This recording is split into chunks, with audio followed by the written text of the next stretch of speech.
Vamos a ver lo que nos regala el Señor en Marcos capítulo 8, desde el versículo 27. En esta versión que vamos a leer es la versión Nueva Traducción Viviente, me parece una traducción bastante buena y clara.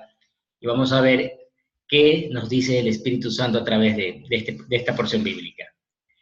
Jesús y sus discípulos salieron de Galilea y fueron a las aldeas cerca de Cesarea de Filipo. Mientras caminaban, Él les preguntó, ¿quién dice la gente que soy? Bueno, contestaron, algunos dicen Juan el Bautista, otros dicen Elías y otros dicen que eres uno de los profetas. Entonces les preguntó, ¿y ustedes quién dicen que soy? Pedro contestó, tú eres el Mesías. Pero Jesús les advirtió que no le contaran a nadie acerca de él. Entonces Jesús comenzó a decirles que el Hijo del Hombre tendría que sufrir muchas cosas terribles y ser rechazado por los ancianos, por los principales sacerdotes y por los maestros de la ley religiosa. Lo matarían, pero 3 días después resucitaría. Mientras hablaba abiertamente de eso con sus discípulos, Pedro lo llevó aparte y empezó a reprenderlo por decir semejantes cosas. Jesús se dio la vuelta, miró a sus discípulos y reprendió a Pedro. Aléjate de mí, Satanás, le dijo.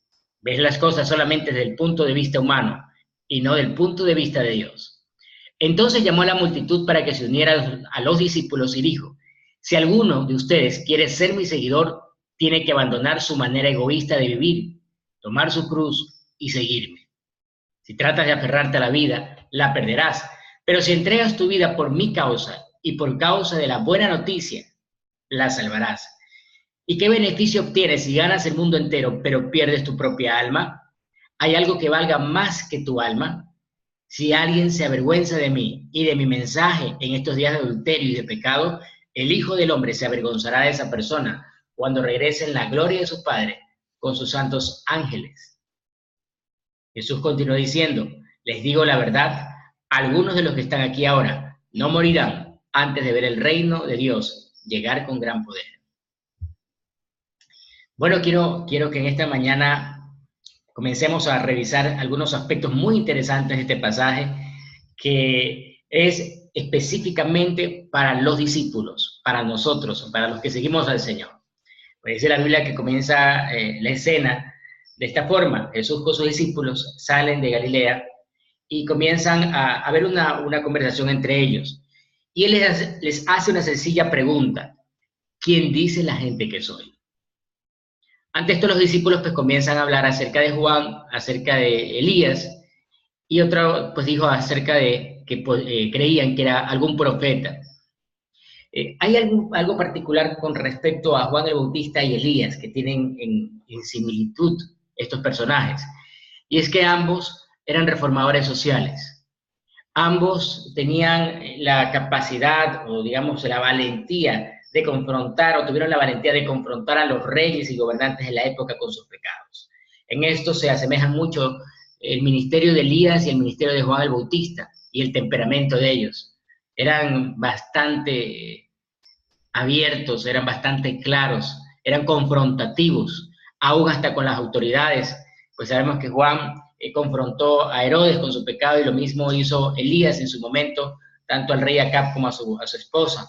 Vemos que en esto, pues los discípulos decían que muchos pensaban que Jesús era Juan el Bautista, tal vez no tenían claro ni siquiera acerca de Juan y Jesús, y otros pues habían confundido, pensaban que era nuevamente Elías que había vuelto, que estaba nuevamente aquí en la tierra.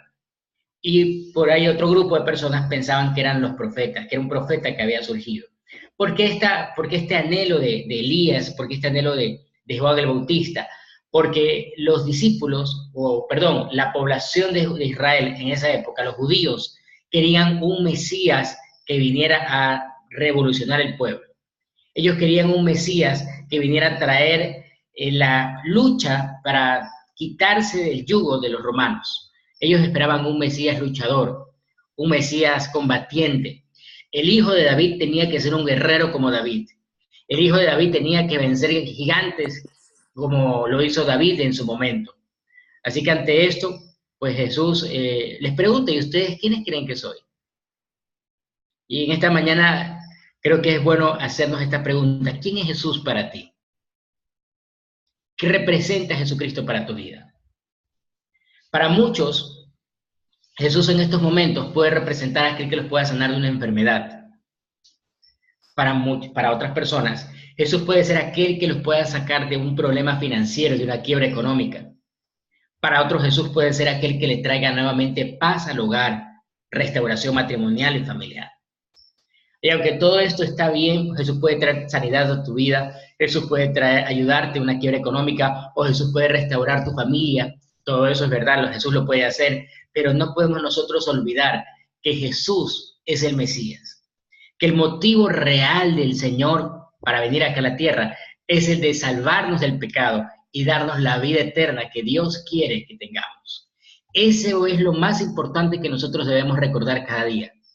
Que lo demás son añadiduras, que si Jesús nos da la sanidad física, que si Jesús nos restaura el hogar o nos ayuda económicamente, sí, es una añadidura, que puede venir como no puede venir. Conversaba en estos días con una discípula que está con un cáncer terminal, no sabemos si se va a quedar o se va a ir, la verdad es que su caso es bastante complejo aún hasta para la ciencia. Unos médicos dicen tiene posibilidades, otros dicen no tiene ninguna posibilidad. Pero yo le decía, hijita, tenemos nosotros que pensar que de pronto Dios puede decirte que sí, como puede decirte que no. Nosotros tenemos que estar convencidos y claros de que en nuestra voluntad se va a hacer lo que el Señor quiere, lo que el Señor decida. Así que dentro de esto es claro entender quién es Jesús para tu vida. Jesús para nosotros debe de ser nuestro Mesías, nuestro Salvador. Por eso la palabra que emplea allí el texto es Cristo o Christus, que significa el ungido del Señor. Ahora, ante esta palabra es donde los judíos se confundían mucho porque el ungido, recordemos que David también fue ungido, los sacerdotes se acercaban y le echaban aceite a los reyes, a los nuevos reyes. En este caso, Samuel echó aceite a David y lo ungió por nuevo rey de Israel. De igual forma, pues los israelitas pensaban que el ungido, el Cristo, el Mesías, iba a venir a salvarlos del yugo romano. Pero tan solo eso. Y tenían en su concepción, en su mente, la idea de un Cristo completamente diferente al que venía. Un guerrero, un hombre luchador, un hombre que iba a traer la espada contra Roma. Pero el Señor Jesús a continuación les aclara la película, aunque Pedro contestó muy bien, pero les comienza a aclarar la película de que el Cristo tenía que sufrir, de que el Cristo venía a sacrificar su vida, mucha gente del pueblo, que iba a ser desechado, que iba a ser menospreciado y que finalmente iba a ser crucificado, pero que él vencería la muerte y que él lograría volver nuevamente a la vida. Ante esto, pues el apóstol Pedro comienza, dice la Biblia, a reconvenirle, es decir, lo llevó aparte, comienza a tratar de convencer a Jesús de que eso que estaba diciendo no estaba bien, de que tal vez estaba apagando el ánimo de los discípulos. Tal vez Pedro no era una persona malintencionada. Aquí podemos ver algo bien interesante con Pedro. No lo estaba haciendo con una mala intención, lo estaba haciendo por el cariño y el amor que tenía por el Señor Jesús. Porque a quién le gusta pensar en la idea de ver sufrir a alguien que ama. Nadie quiere ver sufrir a un padre, a un hijo, a un hermano. No queremos ver sufrir a nadie.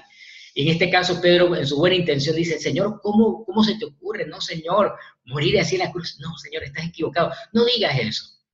Pero ante esto, lo que el Señor Jesús le responde a Pedro es muy tenaz. Él le dice, apártate de mí, Satanás. Recordemos que Satanás es una palabra que significa adversario. Satanás no es en sí el enemigo de Dios, es adversario, es el título que se le da a todo aquel que está de adversario a Dios. El nombre del de abajo, del enemigo de Dios, es Luzbel, o Luzbella, o Luzbel. Pero ante esto, cuando Jesucristo le dice a Pedro, apártate de mí, Satanás, vemos una enseñanza muy poderosa. Nosotros como discípulos, cuando no nos enfocamos en las cosas de Dios, cuando nos enfocamos en las cosas terrenales, aun aunque lo hagamos sentimentalmente y seamos muy románticos, podemos estar siendo instrumentos de Satanás. Podemos ser adversarios de Dios. A pesar de que nuestra intención sea buena, a pesar de que nuestra intención no sea mala, podemos nosotros estar siendo contrarios de Dios. Si no nos ponemos en la sintonía de Dios, podemos estar sin que nos demos cuenta contra el Señor. Y ante esto, pues el Señor Jesús lo confronta a Pedro duramente y aún delante de los demás. Recordemos que Pedro era como un poco el líder de ellos. Él le dice, lo mira delante de todos y le dice, apártate de mí, Satanás, porque no estás mirando las cosas de Dios, sino la de los hombres. No estás poniendo las cosas, tu mirada en las cosas celestiales, sino en lo terrenal. Quisiera preguntarte en esta mañana, ¿en dónde está tu mirada? ¿Qué es en lo que más te enfocas durante el día? ¿Qué es aquello que te roba el sueño? ¿Qué es aquello que constantemente llama tu atención y continuamente trae pensamientos a tu mente? De acuerdo a tu respuesta, tú puedes sacar tus conclusiones de dónde está tu mirada. Si estás poniendo tu mirada en las cosas de arriba, celestiales, o en las cosas terrenales. Ahora bien, si tu mirada está en las cosas terrenales, te tengo una buena noticia. Tal vez Dios te está confrontando con la palabra. Tal vez el Espíritu Santo te está trayendo esto en este instante para que recuerdes que es necesario volver a mirar las cosas celestiales, que es necesario volver a poner nuestra mirada en aquellas cosas que el Señor tiene para con nosotros.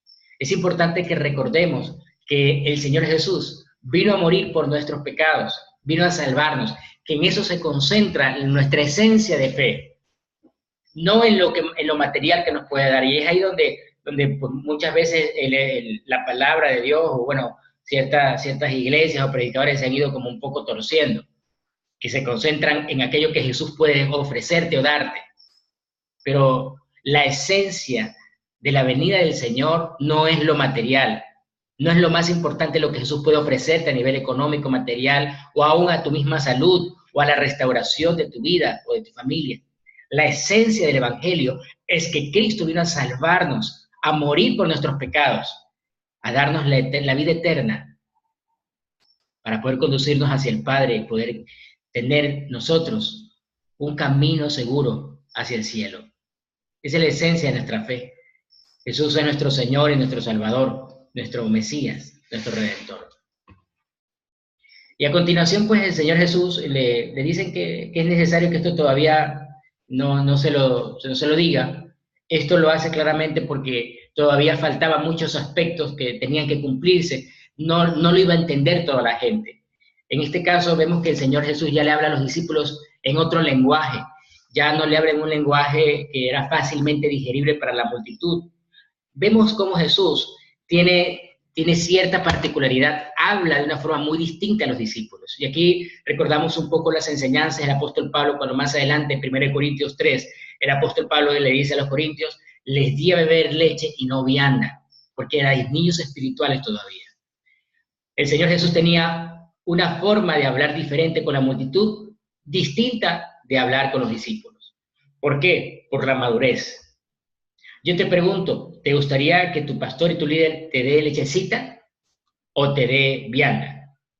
¿Lechecita qué significa? Que te dé palabra de una forma muy cuidadosa, tal vez aquellas cositas que puedes digerir. Aquellos que son maduros en Cristo pueden probar este delicioso manjar que el Señor Jesús le estaba dando a los discípulos. Mira, yo creo que todos debemos de coincidir en algo. Aún hasta la reprensión del Señor Jesús debe de haber sido bien bonita. Porque aunque uno diga, pero que me digan Satanás, eso me daría pues muy fuerte. Pero ¿sabes qué? Si viene del Señor Jesús, esa reprensión significa que Él me ama, que Él estaba preocupado por mi enfoque de vida. Él estaba preocupado por el enfoque de vida de Pedro y Él está preocupado por el enfoque de vida tuyo y mío. Y Él no quiere que nos distraigamos o que miremos hacia donde no debemos. Y por eso es que el Señor Jesús confronta a Pedro. Y por eso es que el Señor Jesús nos confronta. Dice la Biblia que todo padre que ama disciplina, confronta a su hijo. Y en este caso el Señor Jesús lo hace con amor. Pero no lo hace con la multitud porque la multitud no lo iba a entender. ¿Eres de la multitud o eres del círculo cerrado y pequeño que está cerca de Jesús? ¿Quieres vianda o quieres lechecita? ¿Qué te gustaría que te dé el Señor cada mañana, cada día? Un poco más adelante, o en el mismo capítulo, vemos que el Señor Jesús dice algo tremendo y quisiera invitarte que estos versículos los subrayes en tu Biblia. El versículo 34 lo leo en la versión Reina Valera del 60 y llamando a la gente y a sus discípulos les dijo, si alguno quiere venir en pos de mí, niéguese a sí mismo, tome su cruz y sígame. ¿Qué representa la cruz? La cruz representa todo aquello que tiene que morir en nosotros. La cruz representa aquel sacrificio que tenemos que hacer por causa de seguirlo a Él. Y aquí volvemos nuevamente al famoso Evangelio de la Prosperidad o aquella creencia que se enfoca netamente hacia lo material, a que Jesús puede prosperarte y que si tú das tanto, Dios te va a bendecir. Sí, pura palabrería barata, pero nosotros vemos que lo que dice el Señor Jesús, en esencia, es que hay un precio que pagar para seguir a Cristo. Hay un precio que pagar para nosotros ser sus discípulos. Esa canción Te Seguiré, que hace un rato la puse, en la parte última, condensa un himno que dice, he decidido seguir a Cristo, no vuelvo atrás. La cruz está delante de mí, no vuelvo atrás. Y los historiadores de música cristiana dicen que este himno fue compuesto por un hombre que se convirtió a Cristo, allá por una tierra lejana, se cree que por India. Se convierte a Cristo él y su familia. Y la tribu lo llama para pedirle cuentas, para que renuncie a Cristo. Y este hombre no renuncia. Dice que no iba a renunciar a Cristo. Así que le dicen, si no renuncias a Cristo, vamos a matarte a ti y a tu familia. Y este hombre comienza a cantar este himno, he decidido seguir a Cristo. No vuelvo atrás. Y mataron a sus hijos delante de él y de su esposa. Después de un rato le dicen, si renuncias a Cristo, te vamos a perdonar la vida a ti y a tu esposa. Y este hombre dijo, he decidido seguir a Cristo, no vuelvo atrás. Así que mataron a la esposa delante de él. Y a continuación le dijeron, si no te conviertes, si no renuncias a Cristo, te vamos a torturar y a matarte. Y él sigue cantando, he decidido seguir a Cristo, no vuelvo atrás. Y lo torturaron y lo mataron. Dice la historia que en esta tribu, el jefe de la tribu quedó tan conmovido, le llamó tanto la atención de lo que sucedió con este hombre, que se quedó pensando en todo esto. Dicen que por ahí encontró la Biblia que este hombre tenía oculta en su tienda y comenzó a leerla. Y después de un tiempo, este jefe de la tribu se convierte a Cristo y llama a toda la tribu y dice, si alguien está dispuesto a morir como murió este fulanito que cantaba la canción, significa que este Dios es un Dios que trae verdad, que trae justicia. Y adopta la fe cristiana, y toda la tribu comienza a adoptar la fe cristiana y se convierte en el Señor. Una vida de sacrificio. Ha sacrificado por causa del reino de los cielos. ¿Cuál ha sido el sacrificio mayor que has hecho? ¿Qué es lo más difícil que te ha tocado hacer por causa del Evangelio? Son preguntas muy importantes que debemos de hacernos cada día. Dice la Biblia, si alguno quiere venir en pos de mí, niéguese a sí mismo, tome su cruz y sígame, porque todo aquel que quiera salvar su vida la perderá, y todo aquel que pierda su vida por causa de mí y del Evangelio la salvará, porque ¿qué aprovechará el hombre si ganare todo el mundo y perdiere su alma? ¿O qué recompensa dará el hombre por su alma? ¿Cuánto cuesta salvarnos? ¿Cuánto cuesta el boleto al cielo? ¿Cómo podremos pagar un pasaje para estar ahí al lado del Señor? Dice, en algún momento me contaron una historia bastante interesante, que un hombre que era muy rico dijo a su esposa y a sus hijos, el día en que yo me muera quiero que me entierren con mi dinero, no quiero que nada se quede aquí. Así que este hombre se murió, y la esposa y los hijos estaban llorando en el féretro el día de su muerte. Y la esposa dijo, bueno, vamos a cumplir la voluntad de mi esposo. La última voluntad es que lo enterremos con su plata. Y se va a cumplir. Así que la señora cogió un cheque, lo llenó, lo puso en el ataúd, cerró el ataúd y lo enterraron. Murió con su plata. Cuando nos vayamos a morir, ¿qué nos vamos a llevar? La casa, el carro, la cuenta del banco. ¿Quién se quedará con lo que has hecho? Nada de eso nos vamos a llevar. Los faraones egipcios fueron enterrados con grandes fortunas, que hoy en día, cuando se descubren en sus tumbas, Las que no han sido saqueadas se encuentran sus tesoros ahí, pero ellos, sus cuerpos, ya están destruidos. Su alma no está allí. Yo quiero invitarte a que reflexiones en este día en dónde estás poniendo tu mirada y si realmente estás dispuesto a dar todo por causa de Cristo. Termino con el pasaje 38. Porque el que se avergonzare de mí y de mis palabras, de esta generación adúltera y pecadora, el Hijo del Hombre se avergonzará también de él, y cuando venga en la gloria de su Padre con los santos ángeles. Y tal vez muchos podemos decir, yo nunca me avergonzaría de ti, Señor. Nunca, jamás me avergonzaría de ti. Esto fue lo que le dijo Pedro al Señor Jesús. Señor, cuando yo muero por ti, estoy dispuesto a irme a la cárcel y a morir por ti. Todos yo creo que hemos dicho eso.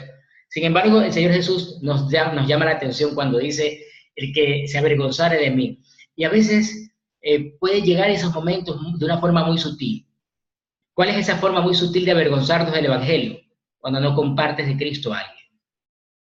Cuando como cristiano no se distingue entre tu comportamiento como una persona cristiana y una persona del mundo.